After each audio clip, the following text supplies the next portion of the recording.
اغمى عليا من حلاوته. جماعه اخيرا هاشفيل بقى في المنصوره. تعرفوا ان انا كنت هموت بجد واجرب هاشفيل، وكنت ناويه اول ما هروح القاهره لازم اروح واجربه. جايه مخصوص عشان الحركه دي. دي انضف تشيكن انا اكلتها من كتير قوي، حجم وطعم وتتبيله خطيره. لا يا جماعه انا جوعت، انا وانا بكلمكم دلوقتي انا جوعت. ايه الهبل ده؟ انا ما توقعتش تبقى حلوه قوي كده، خصوصا الناس اللي بتحب السبايس. وهوب يلا بينا بدات بالتندرز، انا كنت متوقعه انها تعجبني كده كده بصراحه. كبير قوي هاكله منين؟ وتاني اكتر حاجه معانا كنت متحمسه جدا اني اجربها ساندوتش كريمي اونيون. اغمى عليا من حلاوته. وبما اني شخص عاشق للفرايز فجربت التشيز ناشفيل فرايز.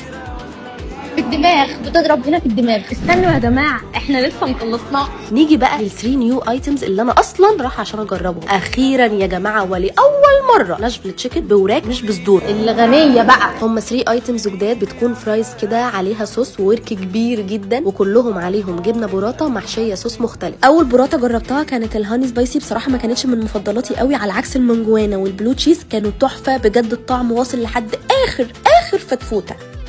ايه بتقولوا ايه؟ بتسالوني حلوه ولا لا؟